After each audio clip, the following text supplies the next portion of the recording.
Na aula 7 de vocês, queridos, então nós vamos falar da reclamação 4374. Convido vocês para poder fazer essa leitura comigo, vejam na imagem ao lado. A reclamação 4374, assim como o recurso extraordinário que acabamos de observar, que julgou inconstitucional o critério de 1/4 do salário mínimo, também observou o benefício assistencial de prestação continuada para o idoso e para a pessoa com deficiência. E naturalmente observou no seu item 2 que o STF declarou constitucional em 1998 o critério de 1/4 de salário mínimo. Posteriormente, vejam o que o item 3 do julgado da reclamação diz. Reclamação como instrumento de reinterpretação da decisão proferida em controle de constitucionalidade abstrato, preliminarmente arguido o prejuízo da reclamação, em virtude do prévio julgamento dos recursos extraordinários 580.963 e 567.985. O recurso extraordinário 580.963 é tema da próxima aula, a aula de número 8, que é o que julga inconstitucional o artigo 34, parágrafo único do Estatuto do Idoso. Nós já vamos ver isso. Mas o 567.985 é o tema que nós acabamos de estudar.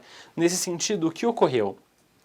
Ato contínuo do julgamento do 567.985 e do 580.963, o que o STF fez? Chamou a julgamento a reclamação 4374, que discutia a mesma matéria do 567.985. E nesse sentido disse o quê?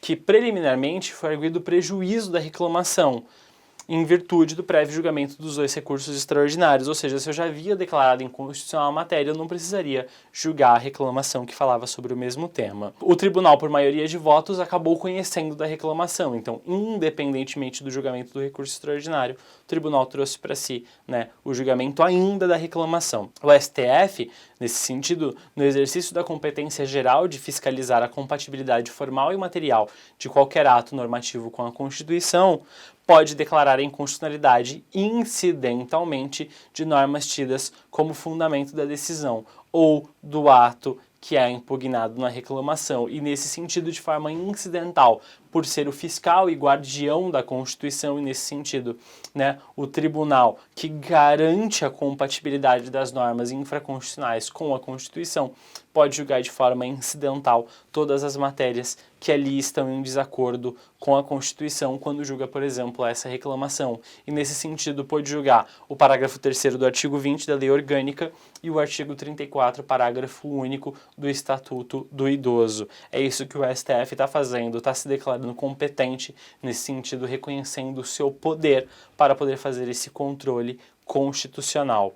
Nesse sentido, continua o STF dizendo: com base na alegação de afronta a determinada decisão do STF, o tribunal poderá reapreciar e redefinir o conteúdo e o alcance da sua própria decisão.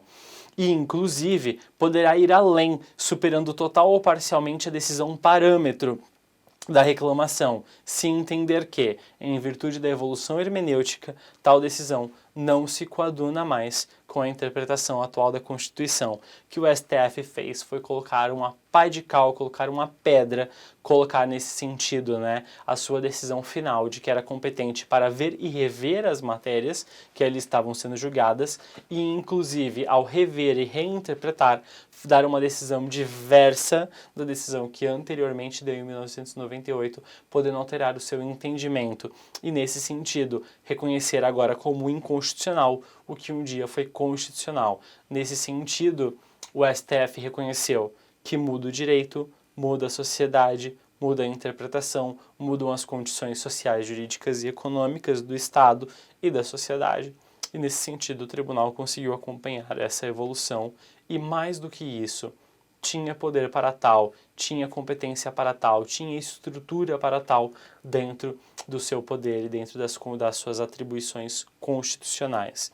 Nesse sentido, em última instância, no final do julgado ali, em um último momento, o STF verificou a ocorrência do processo de inconstitucionalização decorrente de notórias mudanças fáticas, políticas econômicas e sociais e jurídicas, sucessivas modificações legislativas dos patamares econômicos utilizados como critérios de concessão de outros benefícios assistenciais por parte do Estado brasileiro, e declarou a inconstitucionalidade parcial sem pronúncia de nulidade do artigo 20, parágrafo 3º.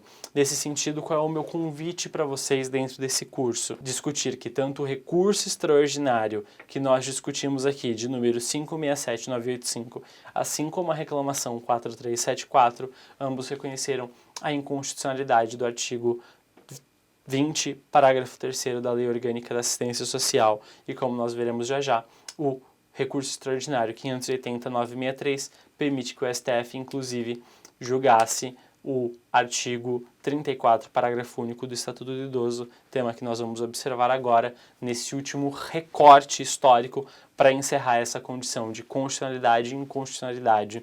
Ocorre que o tema do recurso extraordinário a seguir em nada tem a ver com o critério de 1/4 de salário mínimo, mas tão somente com o julgamento do STF por parte de um tema que nos é muito importante. Nesse sentido, o que eu faço agora no final dos slides desta reclamação? Convido vocês a observarem o seguinte. Em 1993, a norma é editada. Em 1996, o benefício é operacionalizado. Em 1998, a norma é declarada constitucional. Em 1998 ainda, ela é reconhecida como válida dentro do sistema brasileiro e aplicada pela administração. Em 2004, a TNU edita a súmula de número 11. Em 2009, o STJ traz o repetitivo de número 185. Em 2013, a norma é declarada inconstitucional. E, nesse sentido, critérios mais abrangentes, como de meio salário mínimo, outras legislações e a possibilidade de sobrepassar esses valores e ainda assim reconhecer a condição de miserabilidade por laudo socioeconômico é reconhecida. Nesse sentido, não há que se falar em processo de concessão de benefício assistencial sem perícia socioeconômica, como assim também determina a súmula 79 da TNU. Qual é o meu convite para vocês, então, hoje como operadores do direito? Olhar para esse recorte histórico, olhar para esse critério de 1/4 de salário mínimo, que é inconstitucional, mas não é nulo no sistema brasileiro, e para a administração, para o INSS, fazer a solicitação do benefício. Se o valor for igual ou superior a 1/4 de salário mínimo, não se preocupe, pelo contrário, tranquilize o seu cliente, o indeferimento é certo. Claro, você pode apresentar ali despesas médicas, como nós vimos que há uma ação civil pública para tal, mas nós sabemos que não dá para se analisar esse critério para além do critério de 1/4 do salário mínimo.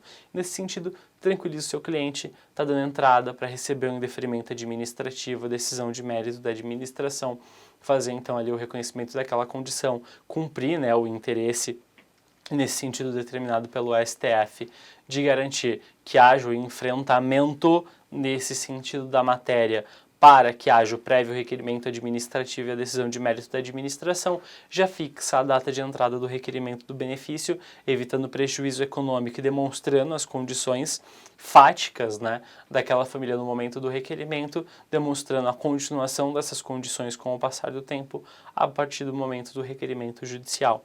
E ali, você na justiça faz a concessão deste benefício. Tudo bem? Então, vem pela administração, recebe a negativa, nada de ficar chateado, isso não tem nada a ver com você como advogado, não tem a ver com o seu cliente, tem a ver com a administração, promove uma ação judicial e promove a concessão do benefício do seu cliente, o que vai ser um ganho para você, vai ser um ganho para o cliente e vai ser um ganho para a sociedade. E nesse sentido, vamos construindo essa matéria. Terminado esse recorte de inconstitucionalidade, mas sem nulidade, nós vamos falar um pouquinho do artigo 34, parágrafo único do Estatuto do Idoso, na próxima aula. Vem comigo!